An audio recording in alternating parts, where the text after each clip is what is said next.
Okay, so I wanted to make another video about the prospects. We talk all the time about Montreal stuff, but I feel like we haven't really been giving the Canucks prospects their love here. Now, before we get this underway, I will say, big thoughts going out to the Canucks right now, man. They have 8 positive players and other staff members as well.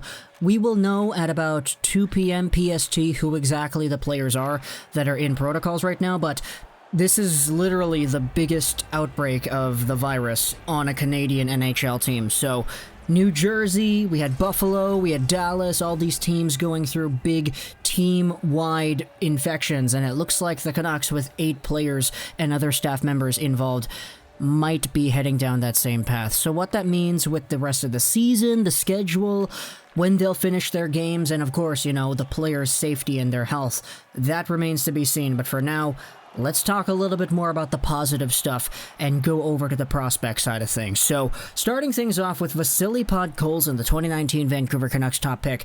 He's been in a spot where I know I said we were going to go over positive stuff. Not really positive. It doesn't really look like he's actually going to be able to suit up for the Canucks this season because his team, SKA St. Petersburg, has just gotten so far into the playoffs. Now, at the time of recording this video, SKA is playing against CSKA Moscow in Game 1 of their Western Conference Finals matchup, and it's the end of the first period. Yeah, that's right, I'm recording this video a few minutes before I'm uploading it. But Podkolzin, as a whole, has been doing pretty well so far this season. 6 points in 10 games played in the KHL playoffs, and 11 points in 35 games played with SKA St. Petersburg in general. We're going to go over onto CanucksArmy.com, where my buddy Chris Faber has all the details talking about Podkolzin and his situation, because as always, he does a very good job chronicling everything and going over what exactly the situation is. This article talks about how we won't likely see him in the NHL this season, but the production is giving us something to cheer about. The overarching idea within this article talks about how even though there have been so many contract struggles and controversies with Podkolzin and the team that he plays for because they want to keep him there and they don't like that he's going to sign in the NHL after, at the end of the day, when push comes to shove, they're still going out there and they're playing him in the playoffs when the games matter, when things are important, because they know how capable of a player he is. The early termination of his KHL contract is going to be a heck of a tough challenge for the Canucks to overcome. Russia and their fans want to see Podkolzin play in the World Championships this June. If SKA decide to follow through with the April 30th date for the contract finalization, there is a better setup for him to train with the World Championship team for Russia. The fact that Podkolzin won't re-sign with SKA in the KHL might be enough of a reason for them to not want to release Podkolzin to the Canucks for contract negotiations. Podkolzin's representatives have shot down the idea of signing a KHL contract after this one expires. So, the contract does expire on April 30th. They're playing right now in the Western Conference Finals. Depending on how far that goes, we will see when exactly things will stop up. But with the Vancouver Canucks schedule pausing up, with the NHL season stopping up in the middle of May, and the fact that Podkolzin is probably still going to go out there with a few more games played at the very least with SKA St. Petersburg, we're going to have ourselves a really tight schedule if we want to fit in Podkolzin, especially with that quarantine. Now, the quarantine was reduced from 2 weeks to 1 week, so overall that's a very good aspect towards these overall conversations here. But regardless, whenever Podkolzin does suit up for the Vancouver Canucks, he'll be playing with Bo, he'll be playing maybe with Höglander, who knows.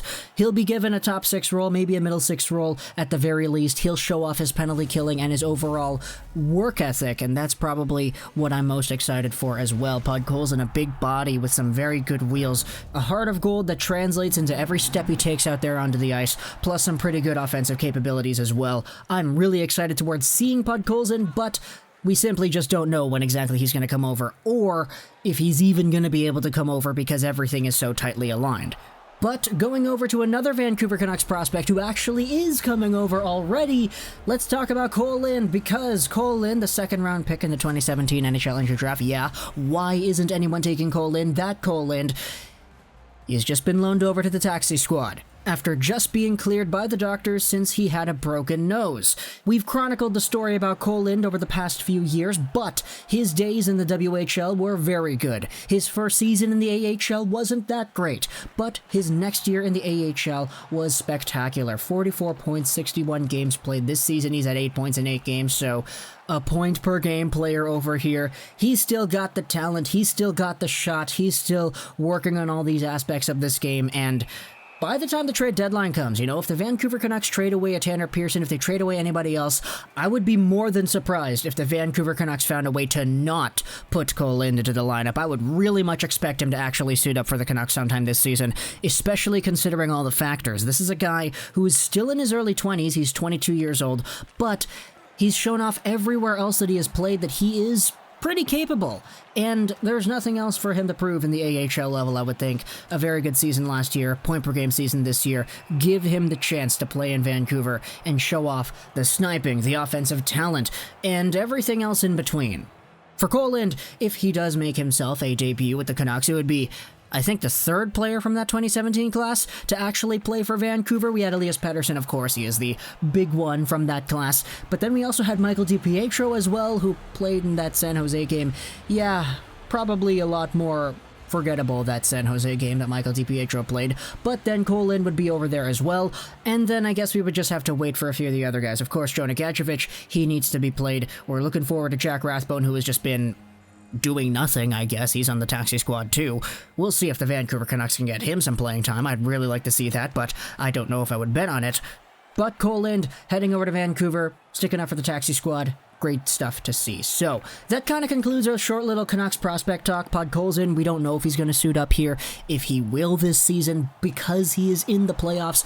Literally at the time of recording this video, Kole is already on his way to Vancouver, but with the way the Canucks have been shaping up, you know what? Actually, now that the thing has been released that the Canucks have 8 positive tests, oh man, how exactly is this going to affect the rest of the team? First off, the games are going to have to be rescheduled, so if that gives us a little bit more leeway to allowing a Podkolzin to finish up his playoffs in the KHL and eventually make his way over to Vancouver, maybe there's an extra few games placed in there that might actually allow Podkolzin to stick in there. But what if the Canucks games just don't get rescheduled? What if they just stop the season whenever they stop it and say, okay, points percentage-wise, Vancouver, sorry, you guys aren't in the playoffs. Is that going to be something that happens here? And another concern that I'm just thinking about on the spot over here, we saw Nikita Gusev from the Devils. He was placed on the waivers the other day. He was really, really poor for the Devils after getting the virus. Rasmus Ristolainen is in a spot for the Sabres where he has been terrible as well after getting the virus too. And you also have some players like on the Toronto Raptors, for example. How exactly are the Canucks going to play after coming back from this? Depending on who's actually positive, because the list is going to be released later at 2 p.m. PST today, we could see ourselves some really bad things coming over for Canucks hockey in the next few weeks. So, oh boy, yeah. I'm happy I made this video, I guess, talking about the prospects, because Podkolzin doing good things in Russia, that's a positive thing, and Kole coming to the NHL, that's a positive thing as well, after being a point per game in the AHL. Talk to me in the comments what you think about Podkolzin, Kole, and I guess the overall Canucks situation right now, where they have 8 positive tests, and oh man, that's really, really bad. Just all the implications behind that. I hope you enjoyed this video,